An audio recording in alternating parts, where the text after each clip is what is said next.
Captain Jake Morrison stared at the empty space where a star system should have been.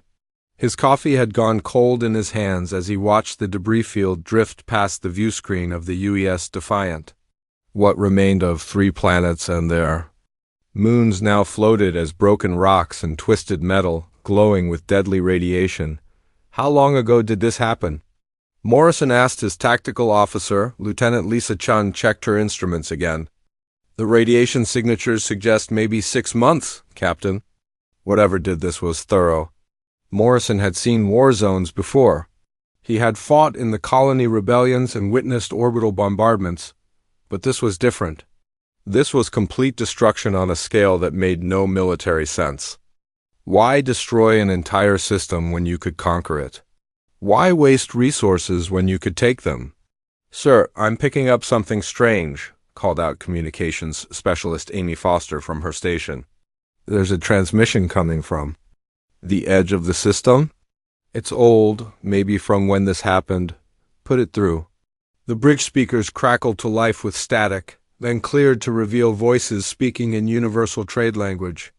Morrison heard fear in those voices, people crying out for help that would never come. "This is Colony Administrator Webb calling any ship in range. We are under attack by unknown forces. They claim to be gods. I repeat, they claim to be gods. Their ships are massive, bigger than anything we've ever seen. They're demanding we worship them or face divine judgment." The message cut to static, then another voice came through. "The gods have spoken. We will submit, we will serve. Please don't destroy us. We'll give you anything you want." Then silence. Morrison felt his jaw tighten. Gods, in all his years of military service, he had seen many things, but never aliens who called themselves gods. The universe was full of strange species, some more advanced than others, but gods? Amy, scan for any other transmissions. I want to know everything about what happened here. Engineer Paul Rodriguez spoke up from his station. "Captain, I'm reading some strange energy patterns in the debris. It's like nothing in our databases.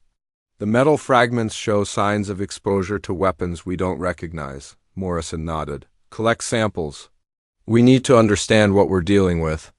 For the next 3 hours, the Defiant moved carefully through the debris field. Morrison's crew worked in tense silence, gathering data and samples from what had once been a thriving star system. The evidence painted a clear picture of systematic destruction. This hadn't been a quick strike or a random attack. Someone had taken their time to completely erase 3 worlds and their populations. Lisa Chun's voice broke the silence. "Captain, you need to see this." Morrison moved to her station and looked at the tactical display. Chun had reconstructed the attack pattern based on the debris distribution and energy readings. The attackers came from multiple directions at once, Chun explained. At least 20 ships, each one massive based on the destruction patterns. They surrounded the system and destroyed everything methodically, planet by planet. "Any sign of who did this? I found something." Chun brought up a new display showing a piece of hull plating they had recovered. Strange symbols were etched into the metal, still glowing faintly with unknown energy. "This writing doesn't match any known language in our databases." Morrison studied the symbols. They looked ancient, carved with precision that suggested advanced technology, but the style felt old, like something from humanity's distant past when people still believed in magic and divine intervention. "Amy, any luck with more transmissions?" Foster nodded grimly. "I found recordings from dozens of systems, Captain, all telling the same story. Ships arrive, demand worship, destroy everything if they're refused. The attackers call themselves the Veilthrin Empire." "The what?" "Veilthrin Empire, sir." According to these messages, they've been doing this for thousands of years. They move from system to system, demanding that all intelligent life worship them as gods. Those who submit become slaves. Those who refuse are destroyed. Morrison felt a chill run down his spine. An empire that had been conquering for thousands of years? How large would such a force be? How many worlds had they conquered or destroyed? "Paul, how's our stealth system holding up?" Rodriguez checked. "His readings working perfectly, Captain." We're invisible to all known scanning methods. Good, because I have a feeling we don't want these Velthran to know we're here. Morrison was about to order a return course to Earth when Amy's station lit up with new contacts. Captain, multiple ships approaching fast, they're huge. On the main screen, Morrison watched as shapes emerged from the darkness between stars. The ships were unlike anything in human space. Each one was the size of a small moon, their hulls gleaming with an inner light that made them look almost alive. Strange energy patterns danced across their surfaces, creating an effect that was both beautiful and terrifying. "How many?" Morrison whispered. 12 ships, sir. And they're heading straight for us." Morrison's mind raced. The Defiant was a good ship, fast and well-armed for a destroyer, but against 12 ships that could destroy entire star systems. They wouldn't last 5 minutes in a straight fight. Pull all power to stealth systems. Lisa, shut down everything except life support and passive sensors. Amy, not a word on any frequency. The bridge went dark except for the faint glow of essential systems. Morrison and his crew watched in silence as the massive alien ships moved through the debris field. Up close, the ships were even more impressive and frightening.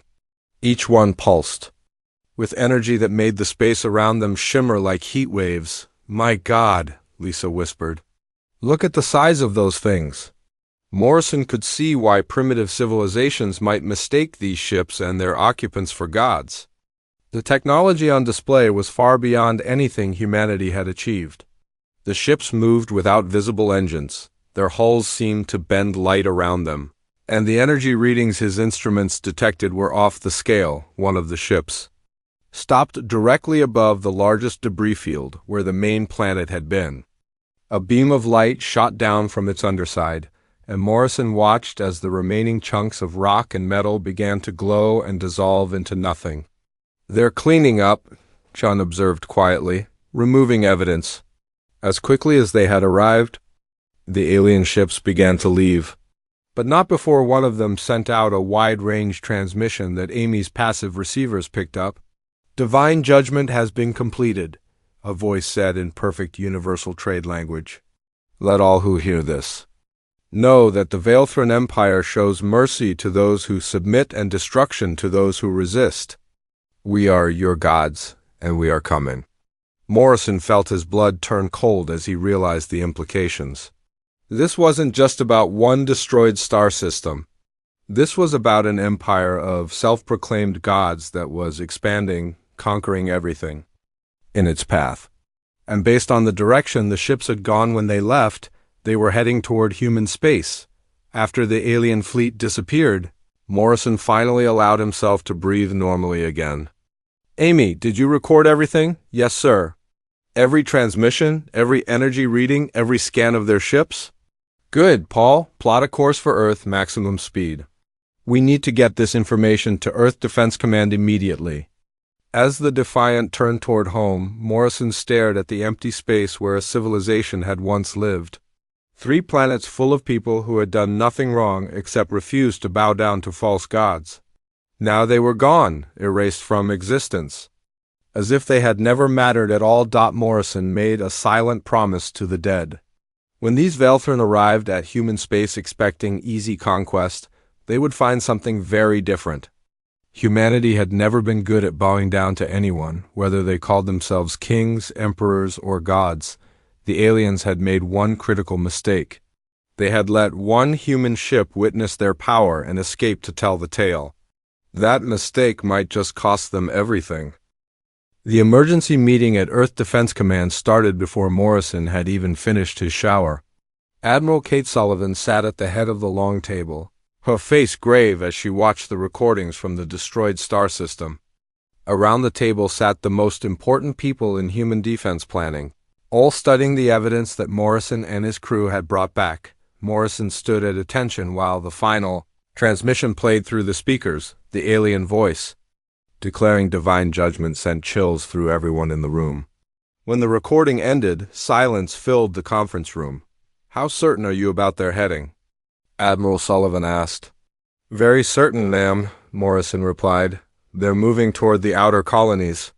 At their current speed, they'll reach New Dallas in about 8 months.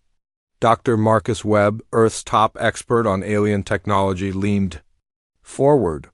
Captain Morrison, did you get detailed scans of their ships? Yes, sir, everything our sensors could record.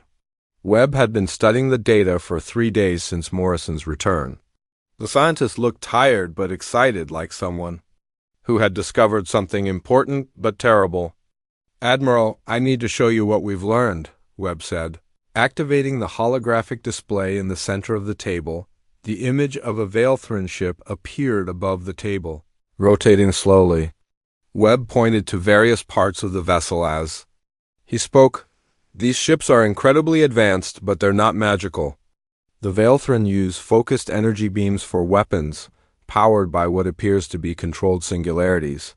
Their hulls are made from a crystalline material that can absorb and redirect energy attacks. So they're vulnerable? Asked General Hayes, head of ground forces. Everything is vulnerable if you know how to attack it, Webb replied. I've been analyzing the energy signatures from their weapons and shields. They operate on specific frequencies, very high-end electromagnetic spectrums. The interesting thing is that our military equipment naturally produces interference in those exact ranges. Morrison felt a spark of hope. You mean our weapons can hurt them? Better than that, Webb smiled for the first time in days. Our standard electromagnetic pulse charges, the ones we use to disable enemy electronics, should completely overload their systems. Their own power source will work against them. Admiral Sullivan stood up. Dr. Webb, I want you to start working with our weapons. Teams immediately. I want every ship in the fleet equipped with whatever we need to fight these things. Already started, Admiral. But there's something else you need to know. Webb brought up a new image, this one showing intercepted communications from the outer colonies. The Veilthrin have already started their expansion into our space. 3 colonies have reported contact. The aliens are following their usual pattern. They arrive, demand worship, and give the humans time to decide. Morrison felt his stomach drop. What are the colonies doing? New Berlin decided to fight. We lost contact with them 2 days ago. New Shanghai and Haven Colony are still considering their options. Admiral Sullivan's face went hard. They're buying time for us to prepare. Get me Lieutenant Commander Susan Hayes from Intelligence. 20 minutes later, Lieutenant Commander Hayes entered the conference room. Morrison had heard of her but never met her before. She was small and quiet, the kind of person who could disappear into a crowd without anyone noticing. Perfect for intelligence work. Susan, I need you to get close to these Veilthrin, Admiral Sullivan said. I want to know everything about how they operate, how they think, what they believe about themselves. Hayes nodded. I can infiltrate Haven Colony before they make their decision. The Veilthrin seem to give colonies about 2 weeks to decide. If I leave today, I can be there in 4 days. Do it. But be careful, we can't afford to lose you. 1 week later, Hayes sent her first report from Haven Colony. Morrison was in Admiral Sullivan's office when the transmission came through. The Veilthrin representatives are exactly what you'd expect from beings who think they're gods, Hayes reported. They're 12 feet tall, covered in what looks like living crystal, and they glow with internal energy. But here's the important part. They're not gods. Hayes had managed to record several interactions between the Veilthrin and the colony leadership. The aliens spoke with absolute certainty about their divine nature, but Hayes had noticed something important. They're using technology to create their divine effects, she continued. When they make objects float, I can detect energy beams from devices hidden in their clothing.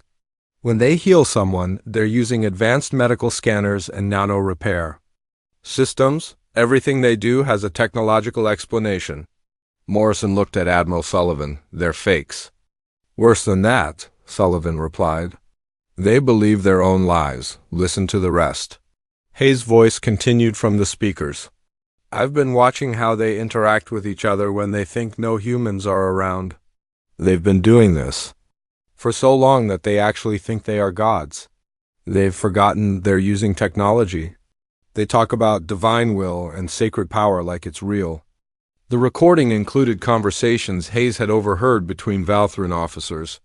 They spoke about humans the way people might talk about insects, with casual dismissal and absolute certainty that resistance was impossible. They've never faced serious opposition, Hayes concluded.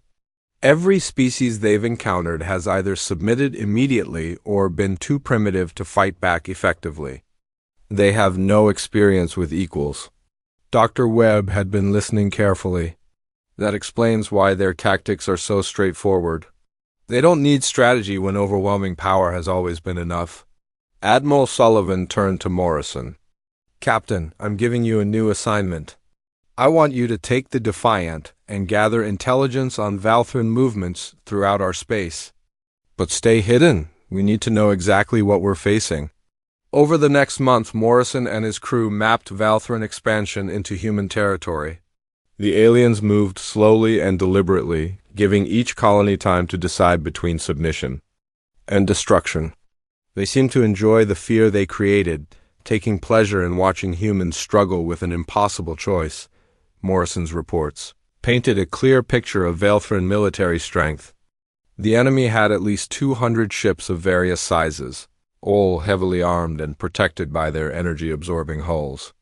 They moved in small groups, rarely more than 5 ships together, confident that their reputation would prevent resistance, but Morrison also found their weakness. The Valthran were so used to easy victories that they had become careless. Their patrols followed predictable patterns. Their communications were not encrypted, and they never posted guards when they landed on planets. They think they're invincible, Morrison reported to Admiral Sullivan. They take no precautions because they've never needed to. Meanwhile, Dr. Webb had made crucial breakthroughs in weapon development. Working around the clock with Earth's best engineers, he had created modified pulse weapons that could overload Valthran energy systems. More importantly, he had figured out how to adapt human shield technology to absorb and redirect the aliens' energy attacks. We can't match their raw power, Webb explained to the senior staff. But we can turn their power against them. Their weapons feed energy into our shields, making us stronger while draining their systems. Admiral Sullivan studied the tactical projections. How many ships do we need? If our modifications work as designed, 50 ships should be enough to engage their entire fleet, Webb replied. But we only get one chance. If they learn about our countermeasures, they'll adapt. Morrison raised his hand. Admiral, there's something else. Hayes discovered that the Valthran have a central command structure. Their leader, someone called Hierarch Zeth-Kalar, commands the entire expansion force. If we could take him out, the whole operation falls apart, Sullivan finished. Excellent work, both of you. As the meeting ended, Morrison felt a mixture of fear and excitement.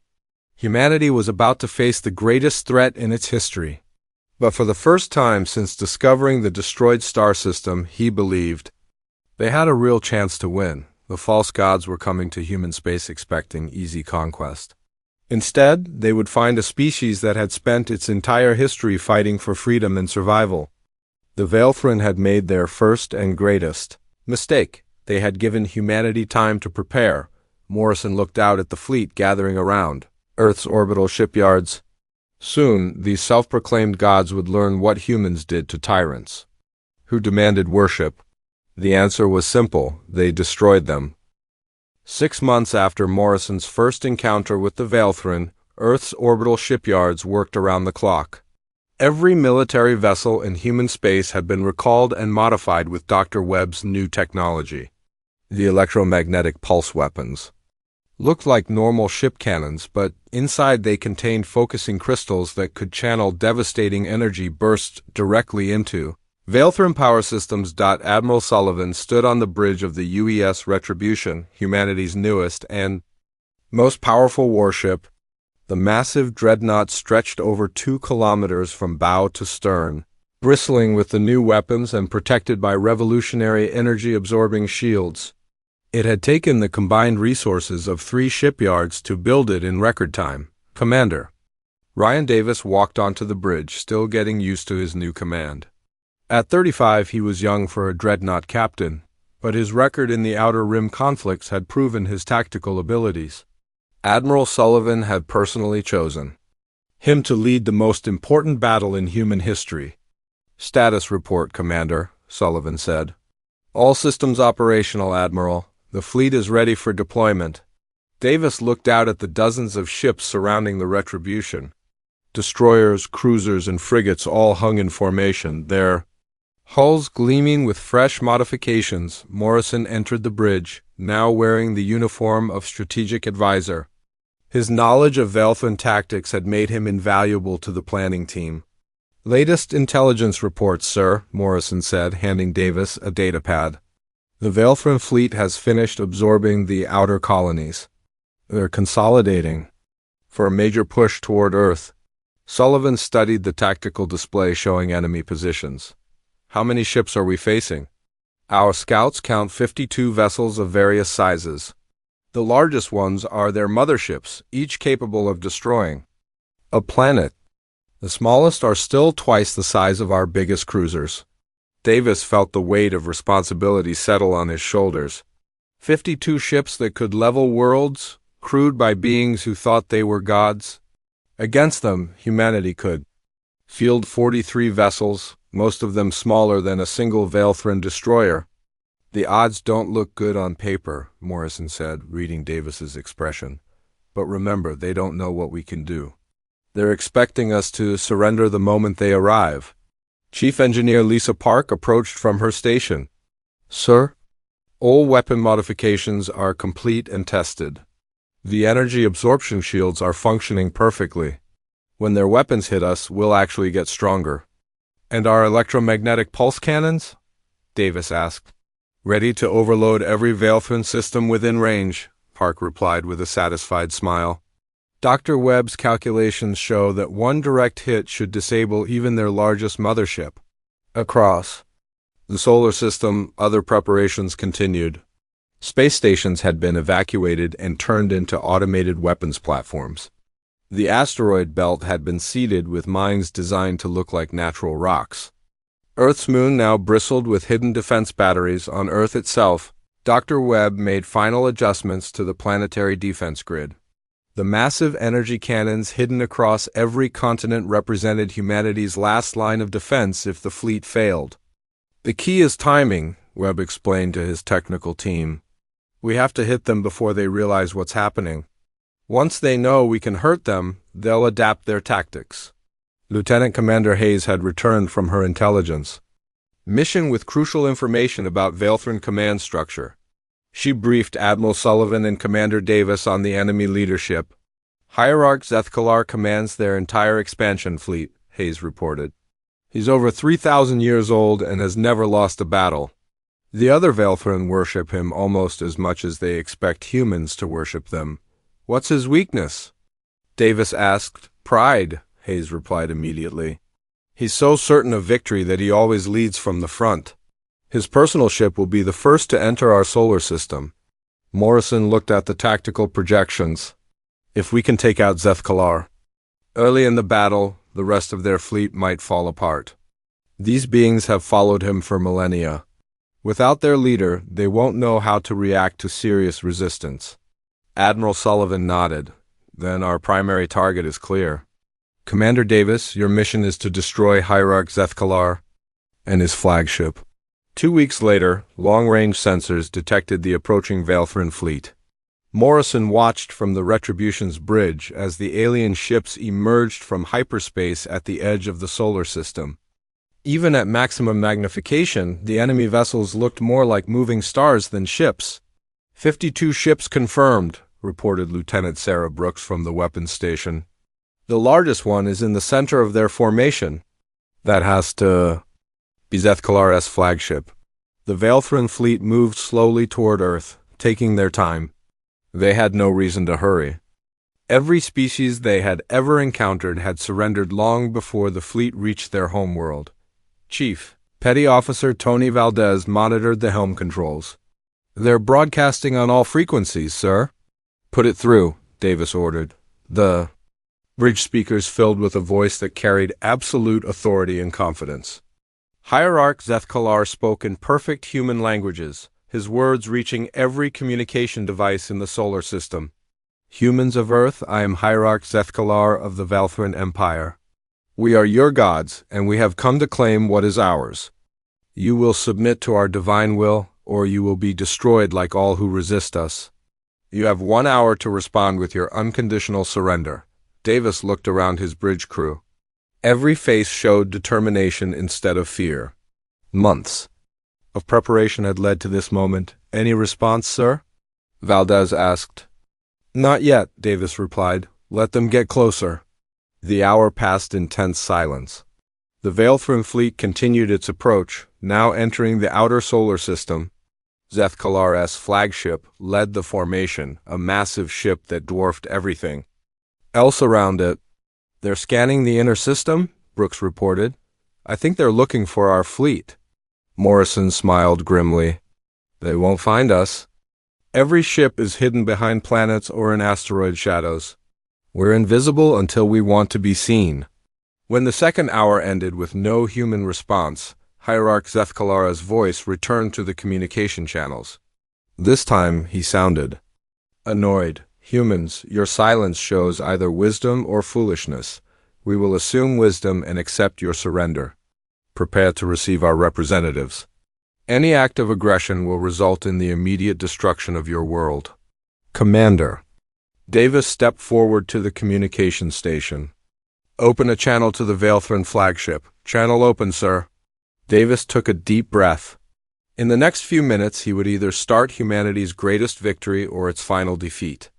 Hierarch Zethkalar, this is Commander Ryan Davis of the United Earth Space Navy. We have received your demands. Across space, the Valthrin leader waited for humanity's submission. We reject your demands, Davis continued. We reject your claim to godhood. We reject your empire.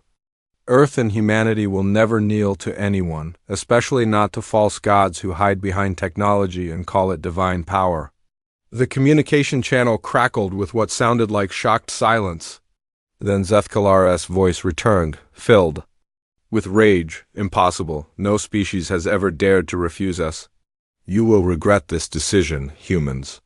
We will make your death slow and painful. Davis smiled and nodded to Morrison.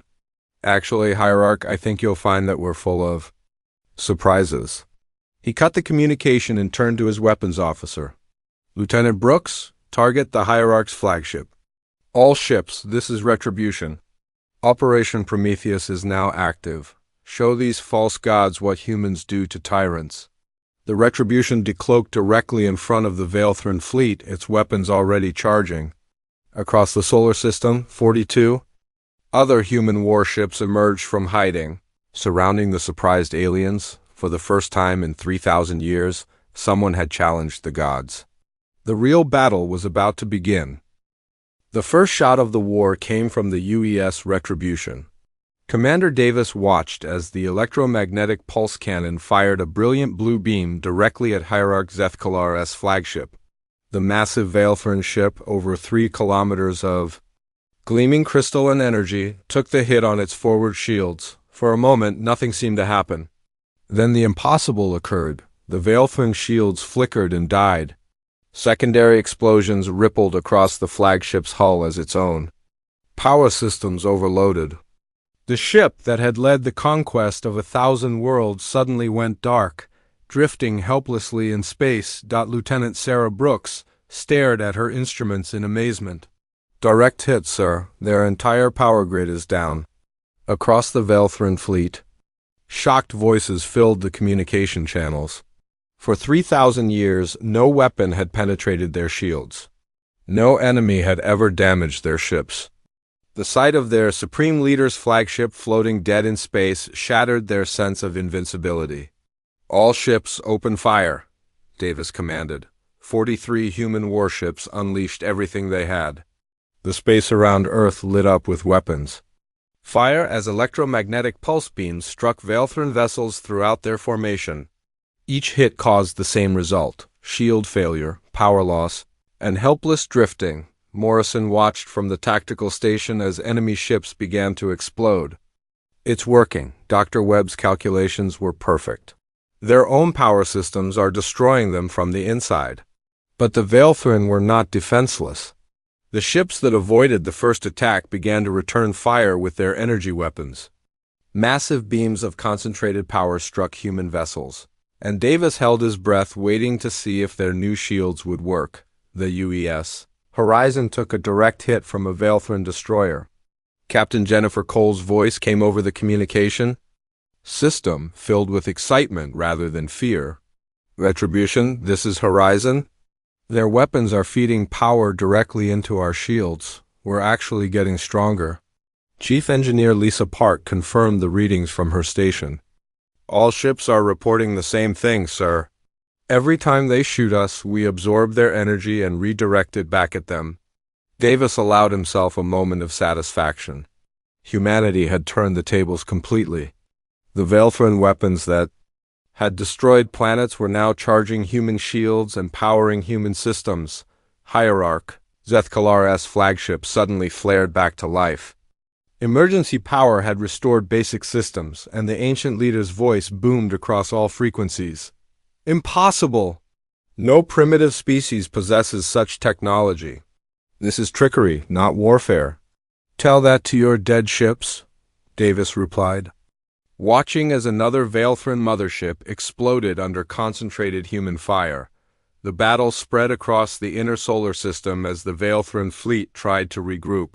Their formations scattered as ships desperately tried to avoid the devastating human weapons.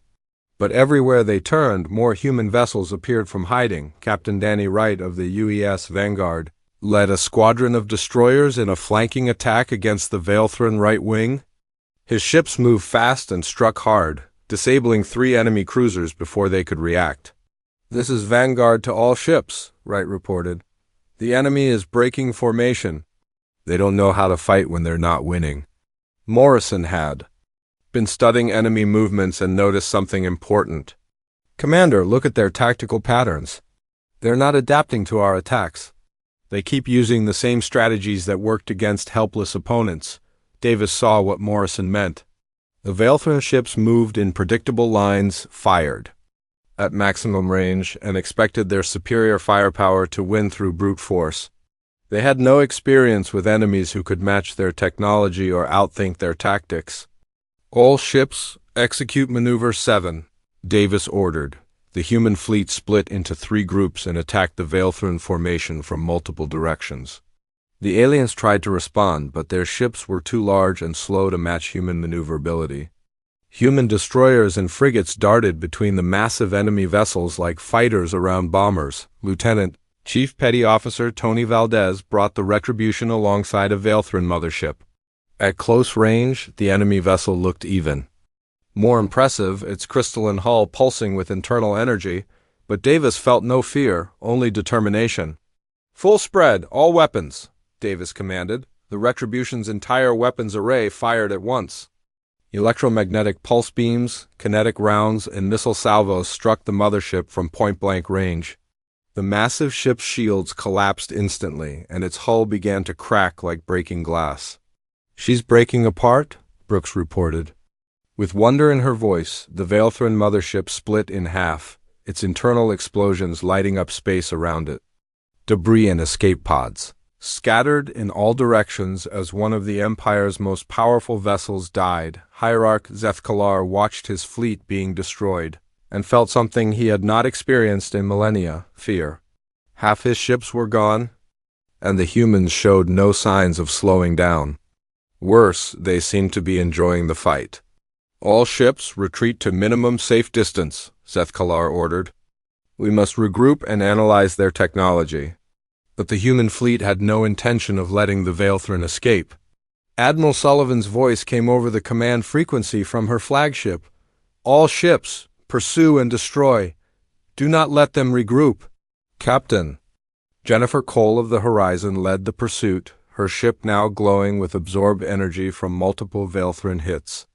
Behind her came a dozen other human vessels, all crackling with power stolen from their enemies' weapons. The space battle that followed lasted 6 hours. Human ships hunted down fleeing Veilthrin vessels throughout the solar system. The aliens tried hiding behind Jupiter's moons, but human scouts found them. They attempted to make a stand near Saturn's rings, but human tactical superiority broke. Their defense. Morrison kept count of enemy losses from his position on the Retribution. 37 Valthran ships destroyed or disabled, sir. 15 still running. Davis studied the tactical display. The remaining enemy ships were scattered and demoralized. Their formations had completely collapsed and individual captains were making desperate attempts to escape. What about Zethkalar's flagship? Still operational but heavily damaged. He's trying to reach the edge of the system. Davis made his decision. Valdez set course for the Hierarch's ship. It's time to end this. The Retribution accelerated toward the fleeing Valthran flagship. The massive enemy vessel was leaking atmosphere and energy, but it still posed a threat. As they closed the distance, Zethkalar's voice filled the communication channels one more time. Humans, you do not understand what you have done. The Valthran Empire spans thousands of worlds. Billions of my people will come to avenge this defeat. You have doomed your species. Davis opened a return channel. Hierarch, let me explain something. About humans. We've been fighting bullies and tyrants our entire history. Every time someone thinks they can conquer us, we prove them wrong. Your empire is about to learn that lesson. The final engagement was brief but decisive. The Retribution and 3 escort ships surrounded Zethkalar's flagship and opened fire. The ancient vessel, which had led conquests for thousands of years, finally died in a cascade of explosions. As the debris from the Hierarch's ship drifted past the Retribution's view screen, Davis felt a mixture of relief and satisfaction. The impossible had happened.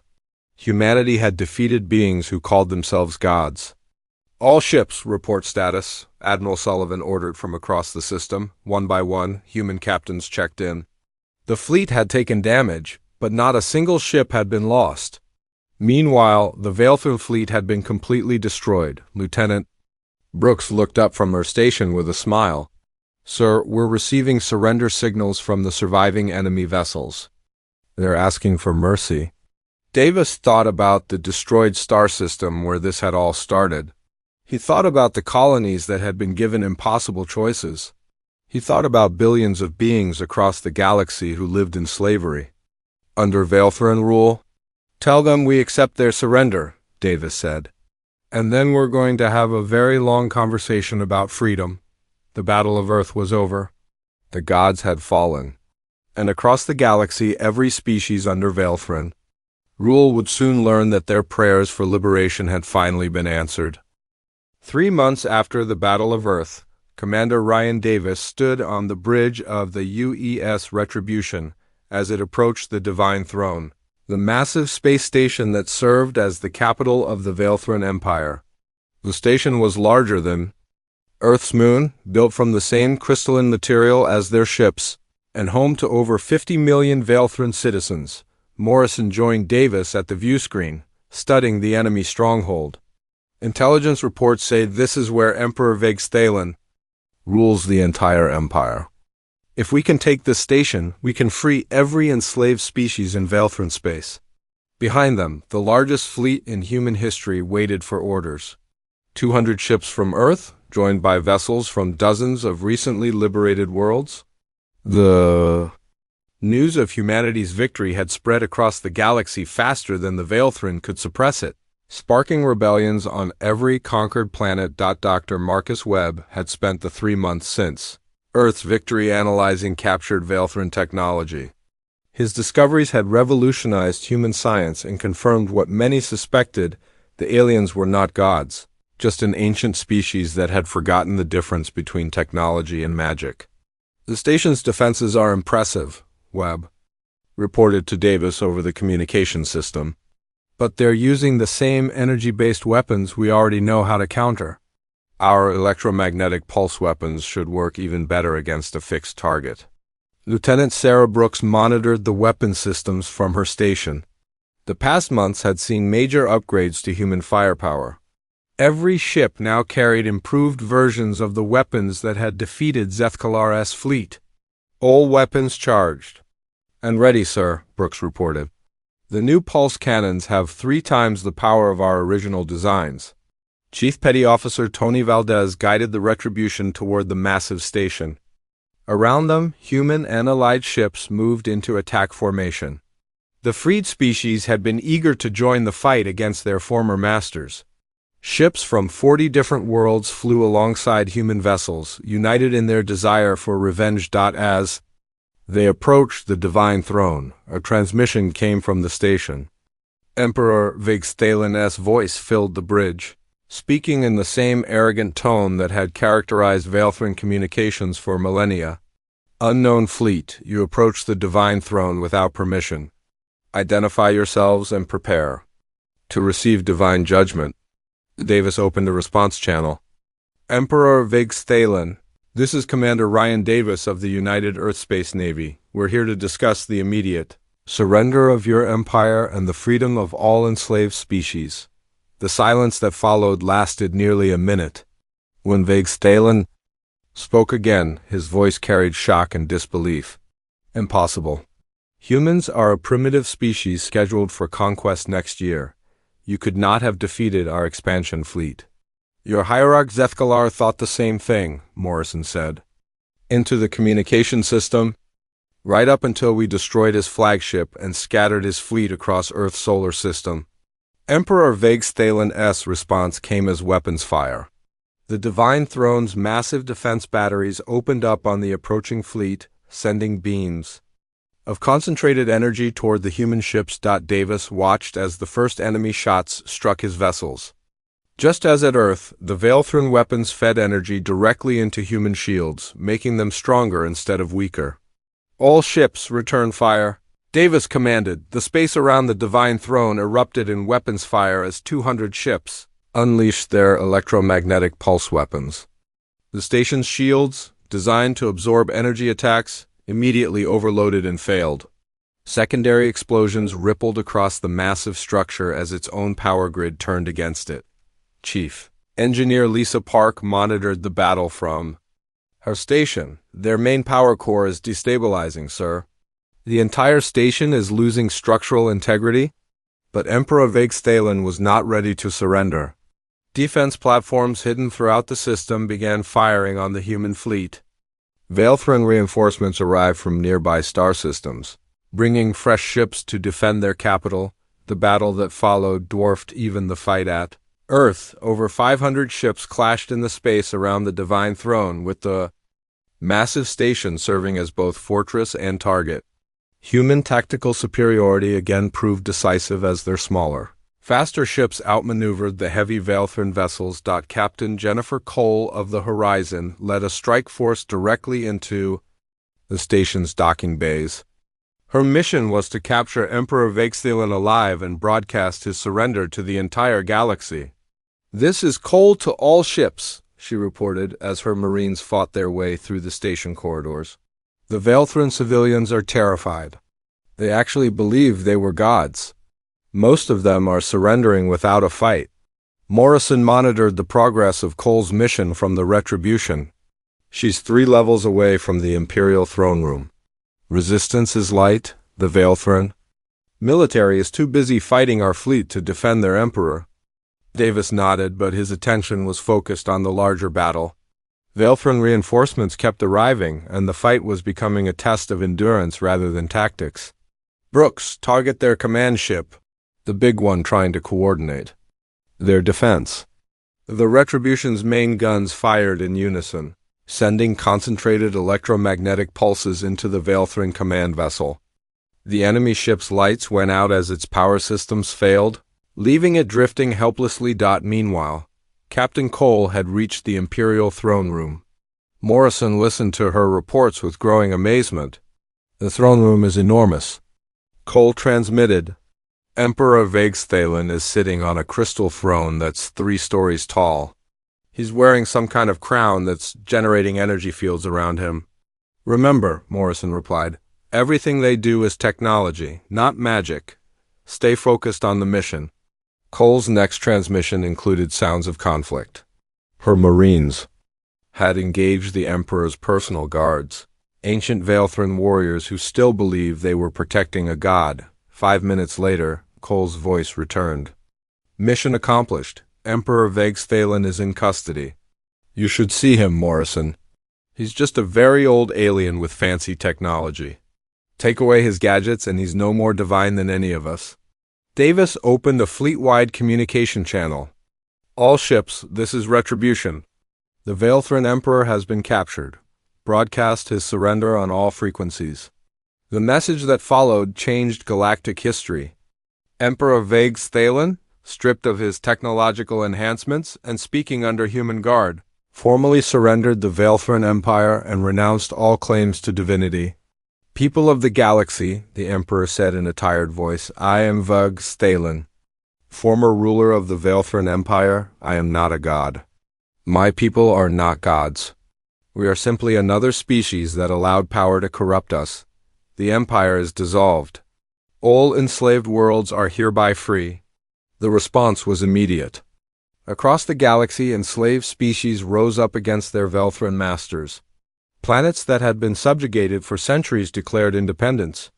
The empire that had ruled for 3,000 years collapsed in a matter of days. Morrison stood beside Davis as they watched Veilthrin ships throughout the system laying down their weapons. Many of the aliens seemed relieved that their long pretense was finally over. What happens now? Morrison asked. Davis considered the question carefully. Now we help rebuild. Every species that was enslaved will need support to establish their own governments.